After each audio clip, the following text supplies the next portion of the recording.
So, ladies and gentlemen, welcome back to the Soran Real Estate podcast. I'm your host, Said, and today we are joined by Greg Fowler, the broker associate and the leader of Emerald, Cities Real Estate Group.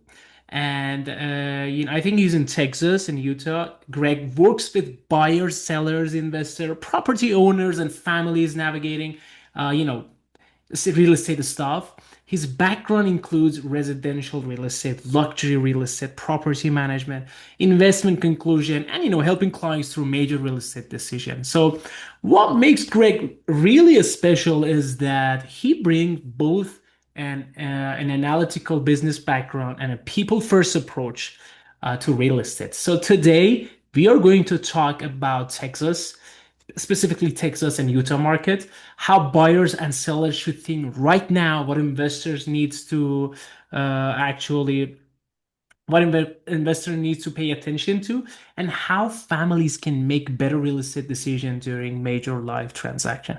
Greg, welcome to the show and thanks for joining us. Thanks for having me. Awesome, awesome. So let's go right into the question. We got a bunch of questions that I want to ask you. I'm pretty excited for you to be Okay. here. So, Greg, let's just start with your story. How did you get into real estate, and what led you to build Emerald City's real estate group? So I got into real estate a long time ago. I was working as a management consultant. I was on airplanes every week, flying all over the country, and planes started flying into buildings.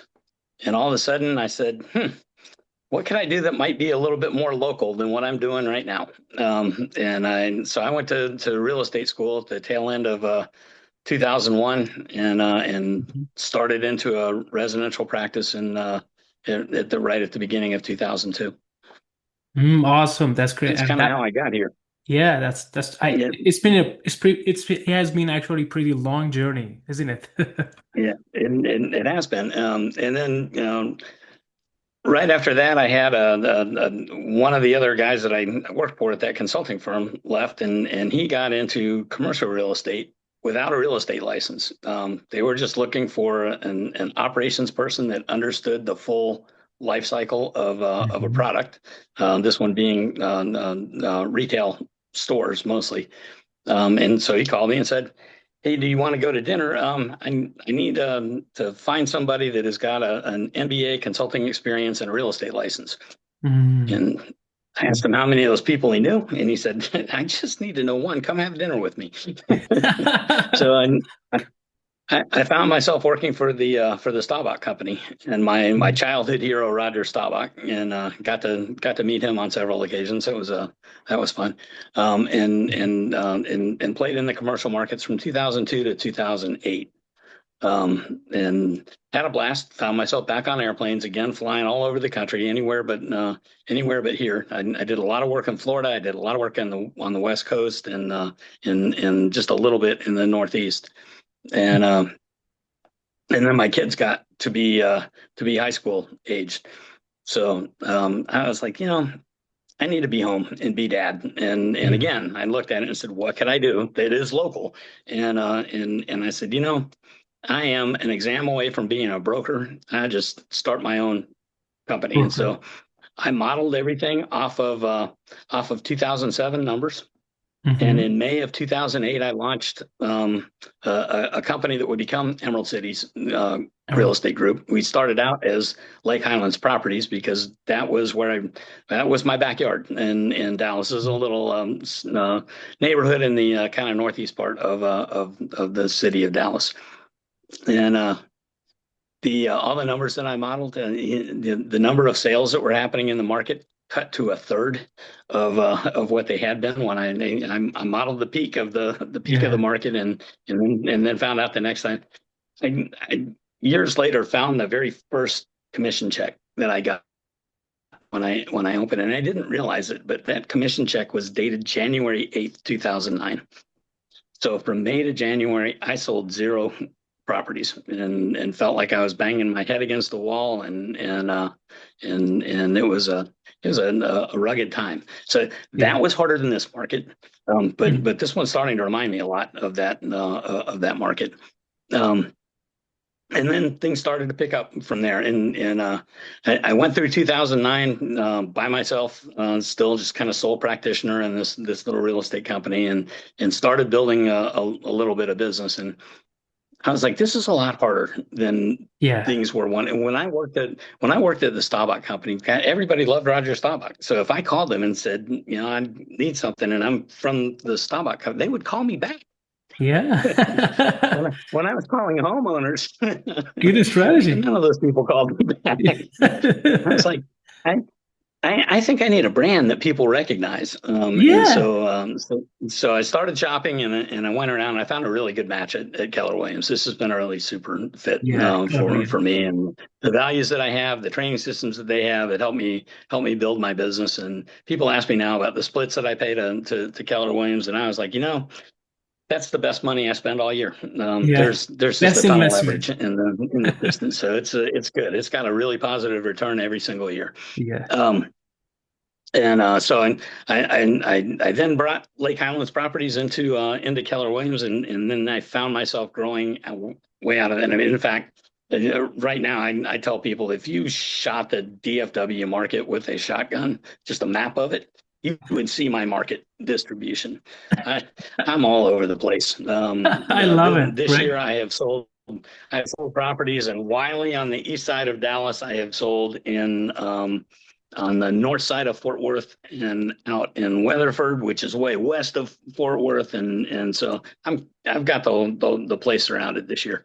Um, so it's been exciting. We kind of outgrew the Lake Highlands moniker, and there was a project in particular. I had found a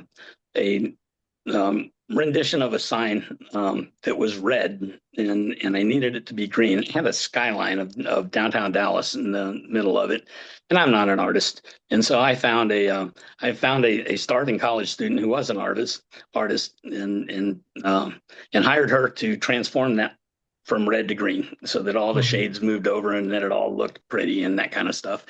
And in the middle of it, she said, "This is the Emerald City Project." And I was like, "Oh, park that name because we're going to need that soon." Yeah, write it and, down. uh, I need it. and and we did about a year later. We named it, and about that time, my wife was starting to hear. She's had a fabulous career with Western Governors University, and Hmm. they've been quite good to her. And she started. They're an online university, and she worked online from the magic of our living room and the internet, and did Yeah. that, and she kept getting promoted, and she's had a sensational career with them. And she eventually got senior enough that they said, "You need to be in Salt Lake City." Yes. So that was how I expanded into the Salt Lake City market, and that happened right. And I was ready to go up and hit the ground running up there, Hmm. and COVID. So Yeah. I'm seeing the pattern in my life. Every time I go to start a new business, There's a disaster. then something happens, and so we go market crash in 2008. COVID happens in 2020, and then the market took off. So I got into to Salt Lake a little bit, Mhm. and learned a lot about the Utah market. It's really kind of similar to the Texas market. It's Yes. just a little bit more expensive. Yes, just a little bit more And so. expensive. I loved it. I love that. Yeah, And pretty yeah, it's interesting journey. I love it, Greg. I love it. And this so was pretty interesting for me, Greg. That I gotta ask this because you have mentioned this a lot in your public profiles, like people first real estate. A lot of agents talk about transaction, but your public profile seems to focus more on relationships and helping people through, important life decisions. What does people first real estate mean to you in actual practice? Can you help us with that? in actual practice, it means when I walk into your living room to talk to you Mhm. about selling your house, you've called me and said, "Hey, can you help me?" And I said, "Yes, I can. Let's get together." And now it's time. And so I walk in, and I really don't know you, and you don't know me at all at that point. And Mhm. the very first thing I want to know is, what's your dream? nobody just decides, hey, I'm going to sell my house today because I think it'd be fun. They're Mm, selling it for there's something down the road that they're looking for. Something is going to make their life better than it is today, even in the worst of cases. I mean, the worst case I can kind of think of is that, and we're getting divorced, right? But they yeah, have a new horizon that's coming, right? They're trying to divvy up this thing so that they can get to what they really want to be doing in life. exactly. And then on the other end, it's really happy. It's hey, we had one too many kids and we outgrew this house. And I'm like, God, I remember that feeling. I made that move too. I moved from one neighborhood to another from a little 1,700 square foot 3-2 into a 3,000 square foot 4 bedroom house because we had too many kids to fit Yeah. in the other one. And I ended up I owned that house for 20 years, and at the end of it, I ended up doing a big remodel and selling that, and that kind of put me into the other part of my business now, which is investments. But the when I'm working with people, my favorite transactions over time have been I kind of refer to them as the bookends of life. It Mhm. is the young the young couple that is getting married and ready to start down the path, and they are looking for their first house together, and they Mhm. have all kinds of hopes and dreams and ambitions, and life Yeah. hasn't like beat them up yet. They're still optimistic, and they still It's got big kind of me, dreams, Greg. and right, and so it's a so working with them to set them up on let's get you on the right path, Yeah, exactly. going forward here, and let's get the house that you want. And let's get one that's not going to crush you, and so we talk a lot about finances, and we talk a lot about what they like and what they want, and then we go find it and make that so, and then I stay in touch with them because I know that they're not going to be in that house long. Nobody's in their first house long. The Exactly. kind of national average is what, 7 years, trending towards 8. It's elongating a little bit, but that first house is 3 to 5. Yes. And so I've got another deal coming just a few years from now. As long as they're Mhm. happy with what I did here, if I can stay in touch with them, then I've got the next one coming. So that starts the path of the life. And I tell I them love right that. up front, you don't ever get to get rid of me. Yeah, I'll be I around. love it. I'll be around as long as you are. And so then the other one that has really been it's been rewarding. It's a challenging emotional time. And when you're selling an estate, then that's not fun for anybody either. They have all kinds of memories and all kinds of emotions that are tied up about people that aren't here anymore, and just trying to help a family through that. I know one of my favorite ones. 3 kids that were trying to sell the parents' estate, Yeah. and none of them were in Texas. One was in Kentucky, one was on the East Coast somewhere, I think Virginia, and one was Georgia maybe. And so nobody was here. I met them because they walked into an open house that I was Mhm. holding and said, "We have a house to sell around the corner from here. Can you help us?" Um, Mhm. Mhm. with that, it's like, okay, how do we make this as easy as possible? So for them all being out of town, I was like, you guys go take everything out of that house that's sentimental that you want, get it out so that it's gone, take it away, and then tell me I've got everything that's left. Mhm. And then we cleared that house. We ran a kind of an estate sale type thing for them. Took the proceeds of the estate sale and used it to make ready the house for sale, and then sold it. And all they had to do was come back for closing. And Yeah, that's actually, it. only one of them did. One of them decided they wanted to, and they flew back. But then at the end, they were super happy. We got more money for the house than they thought was Yeah, going to be possible, makes and it sense. all worked out great. And that kicked off a business line there that says, we like doing that. And so Yeah, right.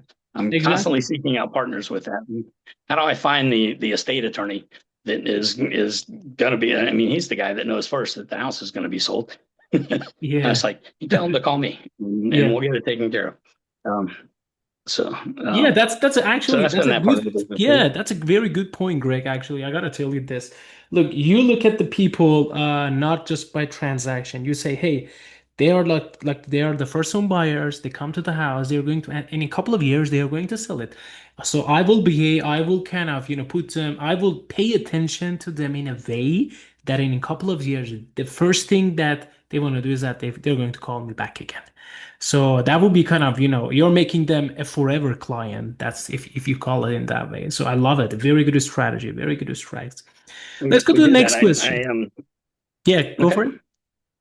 So yeah, I was going to say the term I hear a lot is that, people talk about past clients, and that's one that's got one too many adjectives in that two-word sentences, because my view is I want you to be my client for life.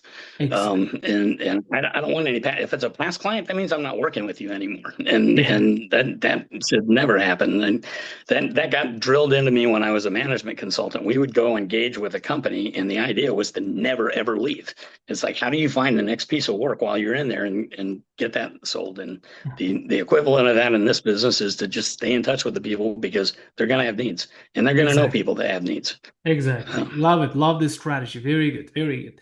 So let's go to the market. You said about Utah, you said about Texas. You have ties to both Texas and Utah real estate, especially with the North Dallas suburbs and Salt Lake City area and all of that. What are the biggest differences you see between Dallas area market and, Salt Lake City area market? That's something that I want to, generally between Texas and Utah. And what do you see different? What do you think is kind of different in these two markets? so at the height of the market, the Salt Lake City market, I thought the Dallas market was running fast until I really tried to ground myself in the Salt Lake City market. And through the uptick that we went through, it got even faster up there. It was absolutely crazy. And there were the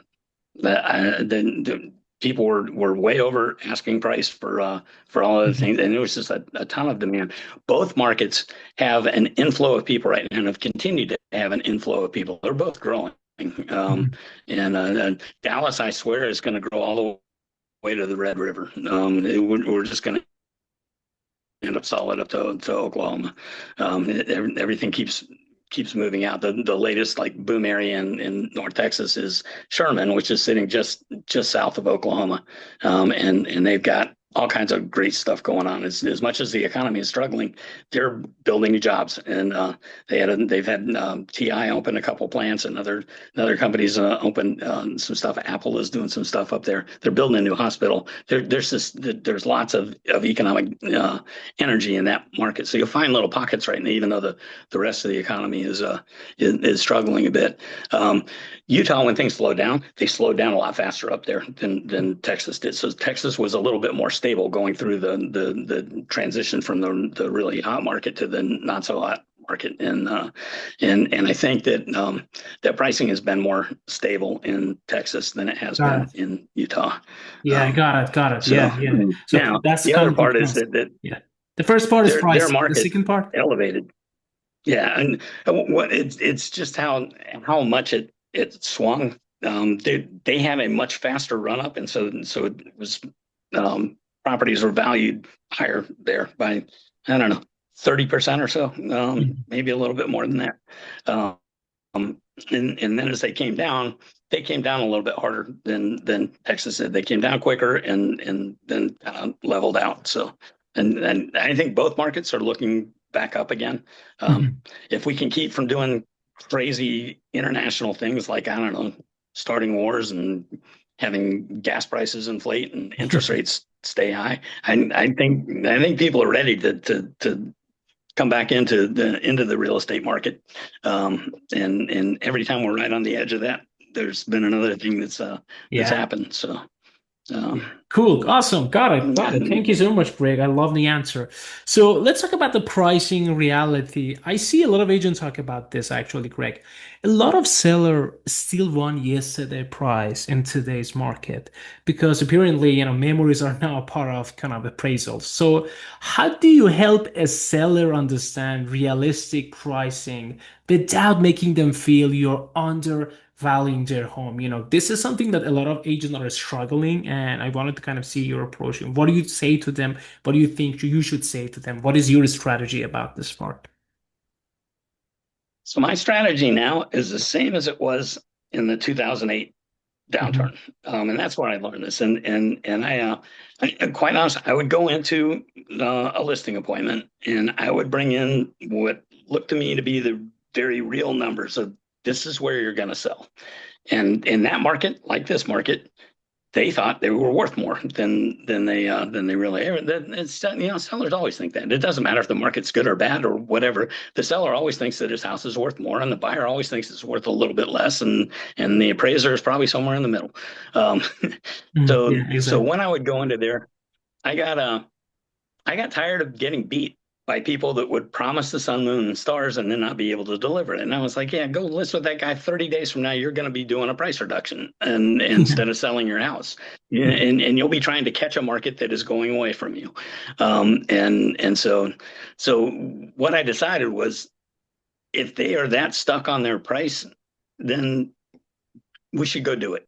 Yes. Um, Yeah, makes and sense. and just and I just conceded that. And I'll tell them, this is what I think you're going to sell. You want to sell for this much. And two things I did. I started bringing pictures of all of the comps into their living room, so I could tell them, if you want to be, Joe across the street over there got 600,000 for his house, and I was like, yes, let's look at what Joe's house looked like. Now, if you do this, and if you're willing to do a $40,000 investment in your house right now and fix all this stuff up, then yeah, you might be at 602. Otherwise, you're probably at, I don't know, 525. And we'll have that conversation and see if then, and say there's a way to get you to the price that you want. You just have to be willing to make the upfront investment. Usually they're not. They're not interested in putting a lot of money into their house. They're interested in getting it gone and going to whatever the next dream is. And so it's like, okay, well, how do we do that fast? We do that fast by pricing right to begin with, because we get you priced right, there's still demand in this market.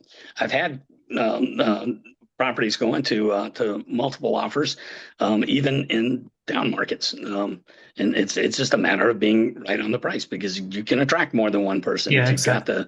Exactly. the price on it.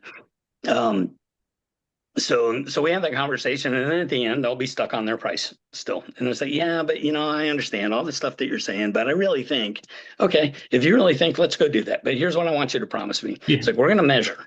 We're going to measure right out of the gate. I'm going to measure how many people are coming to see your house. I'm going to see how much open house traffic that we have, how many appointments that we have, and I was like, here's my metric for every 10, maybe 12 in a slower market, people that come to see your house, we should see an offer. And if we don't, that's a problem. So let's give it 2 weeks, and we'll see in 2 weeks how many people have come through. And if we're not hitting something that's getting close to where we should be seeing an offer, we have a pricing problem. Mhm. And if you agree with that, then at 2 weeks we'll measure. And if we have a pricing problem, you're going to come to my price. Mhm. And I kind of pre-negotiate the price reduction right Mhm. from the start. And then they come down to Interesting. my price, and then we can sell the house. Yeah, that's a pretty actually interesting. You are you know, indirectly telling them you're wrong, but I wait until you know you're wrong. So pretty good one actually.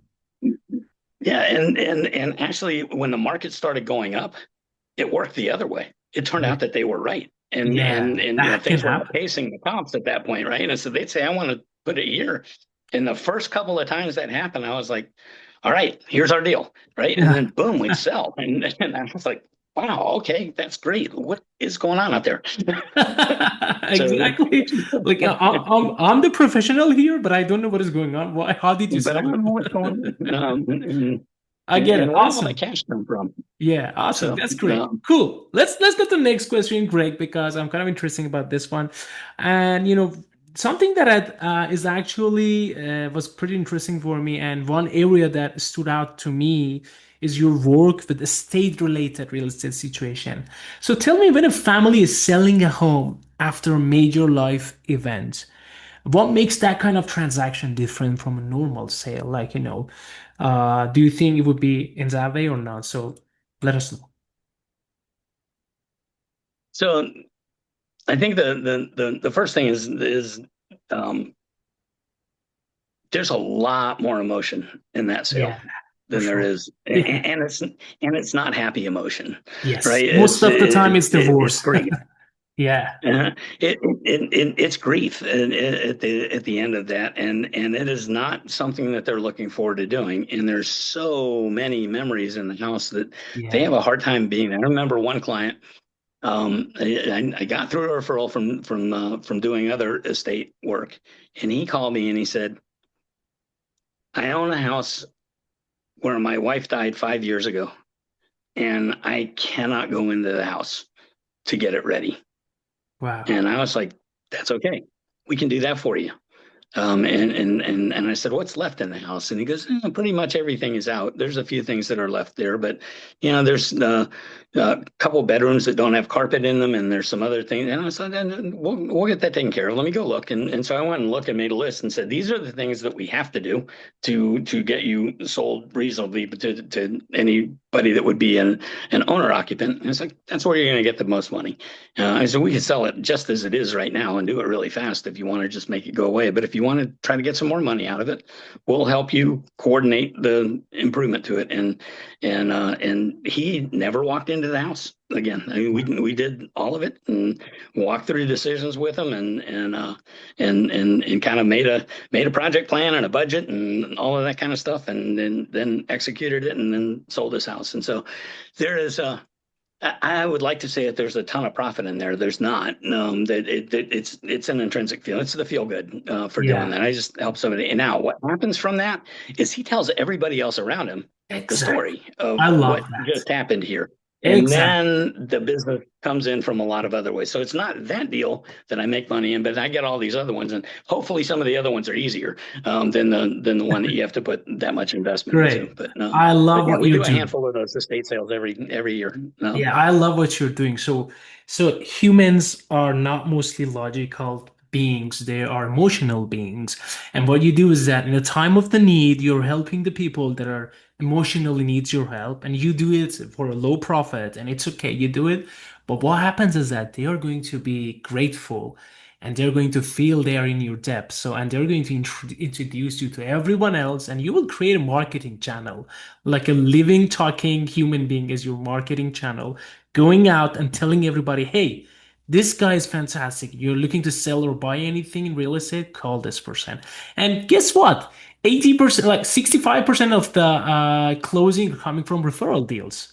Like that's a big thing. That means that people trust Yeah. the people that they know. So that's a big one. Awesome, amazing. I love that, Greg. I love your strategy a lot. Cool. Let's go to And the then next phase. the couple. Okay. Yeah, let's go to the next phase because I want to make What's sure next? that I do have three more questions. I want to make sure that we will catch up all. Okay. Real estate investor, you have also worked with investors. When someone is looking at a property as an investment, what are the first numbers or factors you want them to understand? What do newer investor usually underestimate, like, repairs, rents, assumption, financing, holding costs, and all of that. So, what do you have in your mind to answer to that question? So it depends on how savvy the investors are, and so I'll start asking investor questions. The very first one I'll ask is, "What is your buy box?" And then they say, "What is a buy box?" Then I'm like, "All right, now we know where we're starting."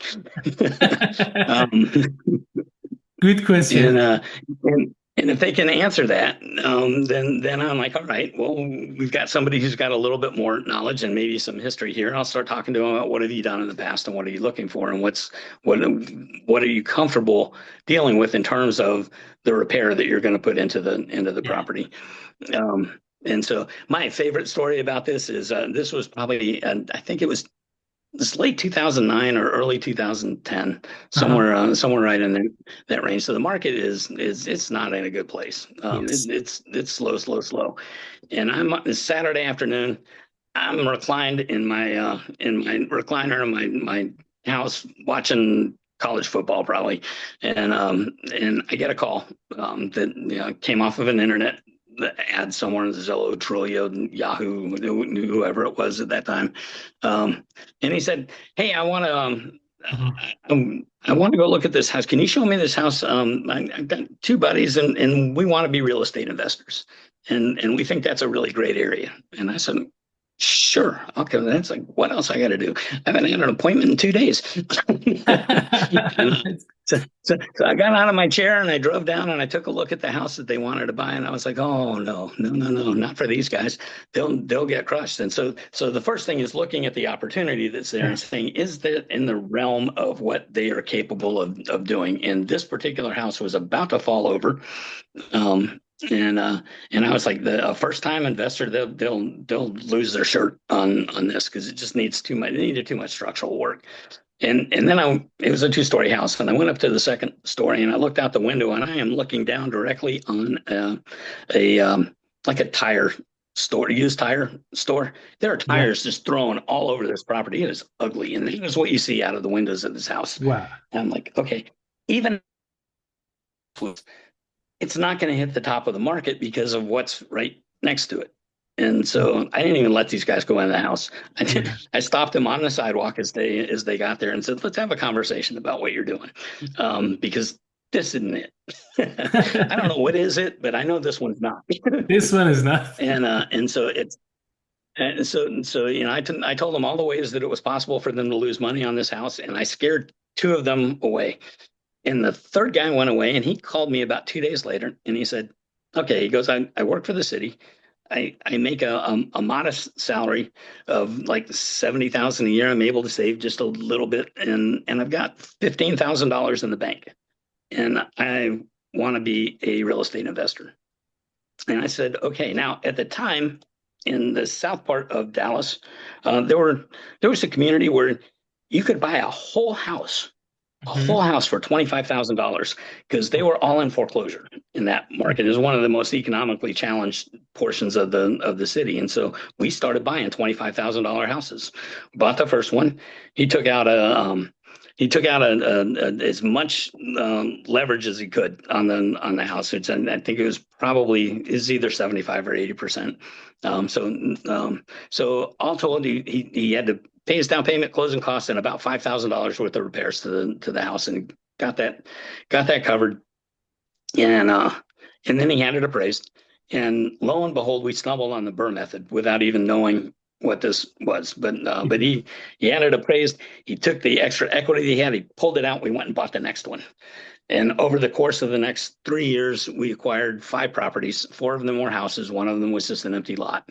And I was telling him all the way through. I was like, "You bought these houses for 25,000."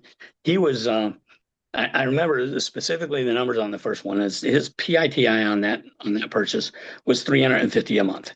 He was Wow. getting 700 a month in his lease. So he's Wow. getting 100% cash on cash return every month that he owned that Mhm. house. And I said, now the bonus of this is in the appreciation that you're going to get, because that house is going to double in price as soon as the lending restrictions loosen.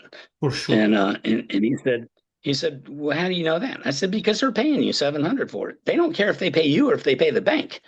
And if they were paying the bank 700, that would mean that they had borrowed twice as much as you borrowed. And so the house is going to double in value." Yeah. Um, about somewhere between 5 and 7 years later, Hmm. two more partners join him, and they decide that what they really want to do is renovate. And he said, this whole thing is like, it's kind of boring, and I really want to get in and make something pretty, and there's a creative pull to that. And I was like, all right, there's a creative pull. Just understand the returns are less on that side than they are on what you're doing here. And so we went and liquidated his five properties so that you would have cash to go play the new game. The end of the whole thing, 500 and is a little over 540% ROI, that he had on those little $25,000 houses. Wow. And it So did funded pretty his interesting. his renovation business. And I worked with them for several years. The three of them probably did 12 houses. I think it's either 11 or 12. Okay. And we ended up with a deal where I would coach them into whatever they were buying at no fee. And I had very kind of limited service on the front end. I made them go drive the markets. I made them tell me why they liked it. I would run comps for them when they found the one that they wanted. They bought a lot through a wholesaler that wasn't paying any commissions. And they didn't want to pay the commission. So I was like, I can't work for free. So we figured out a scope that I could do on the front end for them. And then the deal was that I get the listing on the back end, when they got done. And Awesome. uh, and so I ended up with 10 or 12 listings out of that happened. And along the way, I actually moved each of them, sold their existing house and helped them buy a new house. And several of their friends along the way. So I don't even know how much business came out of that Wow. conversation on the street. That You know, conversation on the street. 10 years earlier that said, don't buy this house, ended up yielding millions of dollars of sales. Obviously, So look, just an honest conversation on the street made them a royal client that introduced a lot of friends. I love it, Greg. I love it. Very good. So, Greg, one thing that I noticed is about first-time buyers. You seem to really enjoy working with first-time buyers, and you told me the reason. But what advice would you give someone buying their first home who feels like overwhelmed by the process? They don't know what to do. They're totally confused. What should they do before they even start touring homes? Like, what is your first advice to do? the first thing that I want to do with them is get them to one of my lending partners. And Mhm. so I have a couple that work really well with first time buyers. And and and I talk with them a lot about here's all the different ways that you can buy a house. And you don't have there's a oftentimes a preconceived notion that you've got to have 20% down when and we know that that's not true. And so you have to have 3.5% down if you're going to go FHA. And quite honestly, you don't even have to have that 3.5%. You guys got to find somebody to give it to you. Yeah. And for the first time buyer, there's lots of those programs that are out there. And so it's where do you stand financially and getting them qualified with a lender. I've worked with first time buyers that had the full 20% down payment and they wanted to make it because they wanted the lowest possible payment that they could get out of that, and they weren't interested in paying any kind of mortgage insurance. And so, all right, well, you got the money. Let's go do it and get you on your way. Others were just shocked that they could be doing that. And I was like, okay, you're young, you haven't had a lot of time to save, but you've got a really good job, and somebody's going to loan you money for Mhm. that. And so now the holdup that you have is finding the down payment. So it's okay. How do we find the various different programs that are out there to help them? Yeah, good Um, question. and and so those are either down payment assistance programs that are running through local government, or it is Mhm. let's get on the outskirts of town and all of a sudden we qualify for a USDA 0% down Mhm. kind of stuff. Yeah, Or, makes oh, sense. you served in the military right out of high school? Okay, so now we got a couple more options that are there. We've got the VA zero down loan. And so it's just trying to understand who they are and where they want to go and what uh, what they need out of that. Yeah. Love it. Good answer. And Good answer, Greg. I absolutely love it. So, as a final advice, Greg, tell us, Greg, for someone that is listening right now who's thinking about buying, selling, investing, or holding a property over the next year, what is the one thing they should do before making a real estate decision? Tell us that.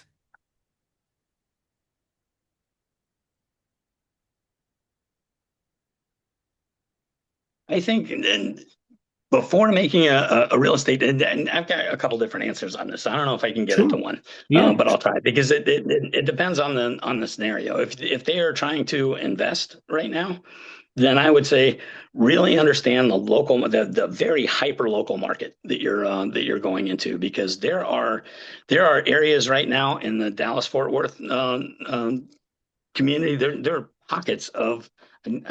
I was looking for a personal investment the other day, and I looked up and said, "Oh, that's a great neighborhood, and that's a Mm. great price on that house in that neighborhood." And then I went and started actually running data. It's kind of far away from me, and I don't do a ton of transactions up there. So I pulled all the data and started looking at it, and I went, "Oh my God, their average time on market right now is still in single digit days." Um, and I was like, that just floored me. But there were 3 day, 5 day, 7 day, 9 day sales that were littered all through the recent comps. And I Mhm. was like, okay, so there's a pocket that's just still really on fire. I don't know why. It's always been a great community, and they just seem to have demand there. So it's understanding what am I getting into, and then for a newer investor or the trying to get started, it's to not forget the soft costs in the Ah, deal. yes. What ends up Exactly. stealing everybody's profit is you got to pay carry on it. And so Yeah. what's carry? Oh, well, you get your project done and it takes you another 4 months to sell it. So there's Yeah. 4 months of money that you got to pay while Exactly. you're doing that. And you forget that you got to pull permits and pay those fees and some of the other things that aren't just they're not sticks and bricks. They're just kind of soft costs that add into the deal and kind of steal your profit away. So that's one, is to make sure that you've got the full understanding of what you're doing and looking Exactly. at how long is it going to take me to get out of this Mm. once I get into it, and what options do I have. If it Yes. doesn't sell, what am I going to do? What are you going to do when you get stuck there? And I've had that happen. I did a ton of renovations. One more in my pattern of things happen every time I start to do something new. I'm starting to open up an investment business, and the very first project that I finished, the week that I went into market was the week that the tariffs got announced. And Yeah. it put the brakes on everything. And I was like, are you kidding? It happened again. And on that one, I wasn't going to get my price. And I could have sold it and got out even. But I was like, I did not work this long, this hard. I did all the way to the studs remodel of this house in East Dallas. And it came out beautiful. And the market Awesome. wouldn't pay me for it. And I was like, all right, so now I have my first whole property. Yes. I yeah, Mission I put success. permanent debt on it. I pulled my equity back out. I put tenants Yeah. in it and said, I'll sell it in 5 years and it'll be fine. So knowing that you have ways to exit is one of the first things that I would say, is like I know your love strategy. that. What are you going to do if you get stuck? Yeah, Um, exactly. for for somebody that's starting down the path, or maybe they own their first home and they're looking for the next one right now, what I'm trying to tell them is, all right, your house might have been worth a little bit more before, or you might have thought that you were going to get more out of it right now, but if you look at it, what you want to buy right now, it's on sale too. Um, so Exactly. and especially for moving up, that one came down more than yours did, and so the idea is just look at the delta that's in between them and say, is that a reasonable step up from where you are right now?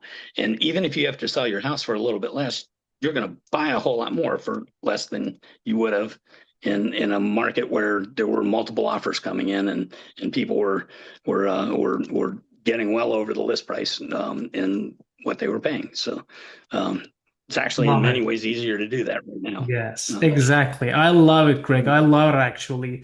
So I think your answers all came by experience. I love that. I really enjoyed this conversation, Greg. And I gotta tell this, Super. this has been a great conversation, honestly. I really appreciate how you combine the number side of, real estate with the human side. I think that's a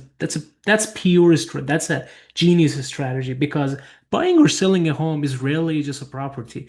It's just about timing, family, money, risk, and the next chapter in someone's life. You gotta understand, you gotta see it like a big picture. Yeah. For anyone listening who wants to learn more about Greg Fowler right now and MLS Cities Real Estate Group, you can find him through MLS Cities Real Estate Group and Keller Williams, of course. So, Claire, we are going to have a small talk after this is done, after I kind of stop the recording. Thank you so much again for being here. It was a pleasure talking to you. Yeah, I enjoyed it. Thank you. Let me record. Let me